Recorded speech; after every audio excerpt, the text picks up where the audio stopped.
Good evening and welcome to Poland Daily. I'm Nicholas Richardson and this is the news.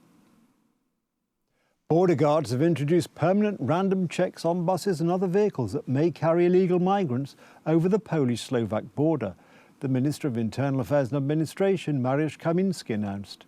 The Minister and the President were visiting Włodawa, near the border with Ukraine and Belarus. During a visit to Włodawa in the Lublin region, the President and the Minister of Administration and Internal Affairs reviewed information on the situation on the eastern border.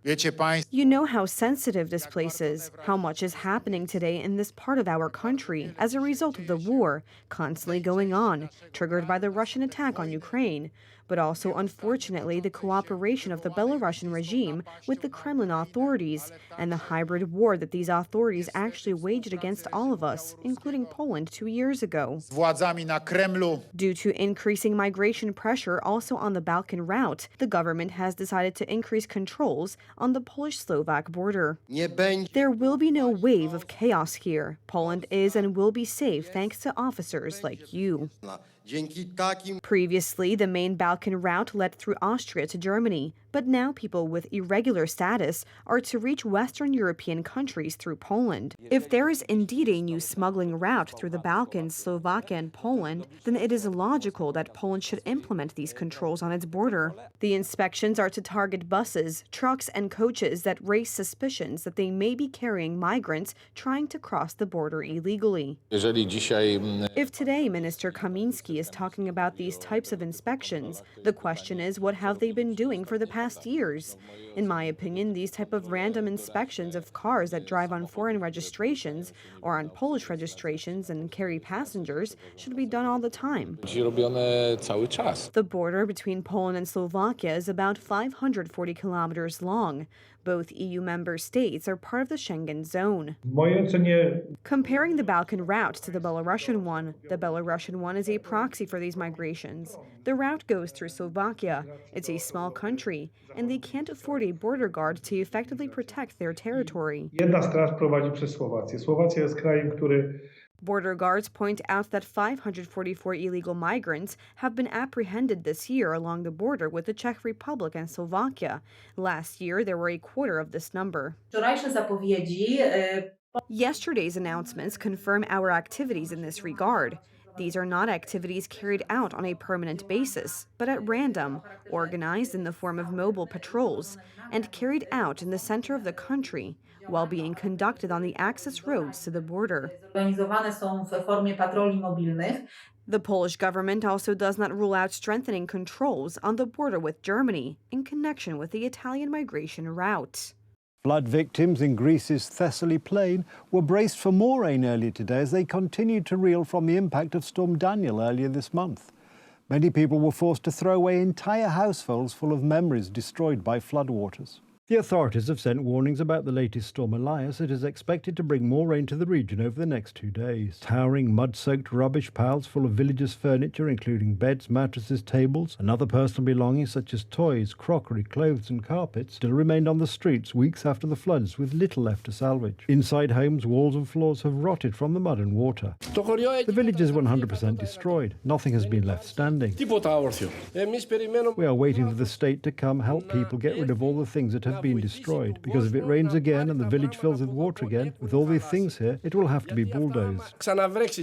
At least 16 died and one person is still missing after floods swept through cities and villages in Thessaly in central Greece. Hundreds of residents were airlifted or rescued with lifeboats. Many have not returned to their homes. Crops were destroyed and tens of thousands of animals drowned in this agricultural heartland. Farmer Anastasia Sagkarakaki, 60, lost her crops and 120 chickens in Storm Daniel. Outside her house, toys are piled among the other household items. She said nothing is left. The water came from 3 different directions, from here, from there, and from there. I was trapped in my house. We all emptied our houses of everything. They must come and take it and throw it away. When will they throw it away? In the wintertime when it snows? When? I can't sleep. I am afraid and I have fears.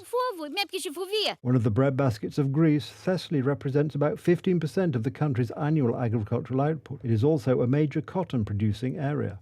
Russia hit Ukrainian port infrastructure and grain storage facilities in an overnight drone strike on the grain exporting district of Izmail, Ukrainian officials said on Tuesday. Ole Keeper, governor of the southern Odessa region, which includes the Danube river ports of Izmail and Reni, said aboard a checkpoint building, storage facilities and more than 30 trucks and cars were damaged. Ukrainian authorities released video and photographs which it said showed firefighters putting out blazes in the Odessa region. Reuters was not able to confirm the location or the date the images were captured. The Ukrainian military said operations at an international checkpoint had been suspended and vehicles were temporarily being rerouted. Ukraine's border service later identified the crossing point as Orlivka on the border with Romania. European Commission President Ursula von der Leyen and Czech Prime Minister Petr Fiala met today in Prague to discuss energy transition and migration policy.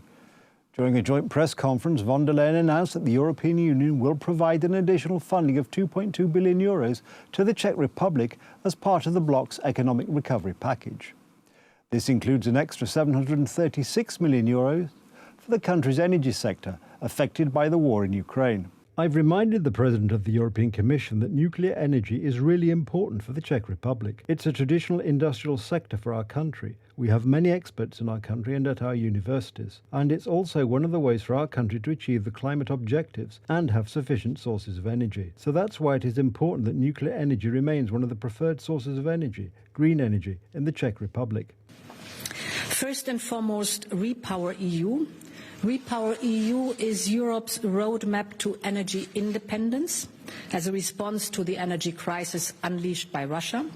And indeed, I'm very glad to announce that we have approved today your revised Next Generation EU plan, including the new Repower EU chapter. The revised plan brings now €2.2 billion in additional funding for Czechia. We want indeed to support member states in managing migration effectively and humanely. We are going to see how we can help Czechia in this context, in particular because you have welcomed Ukrainian refugee. We have proposed a very targeted increase of €15 billion specifically to help member states manage migration, like, for example, Czechia. These 15 billion is part of our proposed revision of the so-called multi-annual EU budget. Znovu jsme, a já jsem paní předsedkyni připomenul, jak je důležité jádro, jaderná energetika pro Českou republiku, že je to i tradiční sektor, ve kterém máme spoustu odborníků, zázemí na univerzitách a ve výzkumu, a že to je taky cesta, kterou jsme schopni dosahovat klimatických cílů a mít dostatečné zásoby přijatelné energie. Proto je důležité, aby jádro zůstalo v Česku preferovaným čistým zdrojem energie. Ahead of the joint press conference, von der Leyen and Fiala attended the Green Deal Summit, a Czech conference on energy sustainability. That's the news. Thank you for watching. Stay with us for the weather, Poland Daily Business and more programmes. But from me, it's have a good night and a better tomorrow.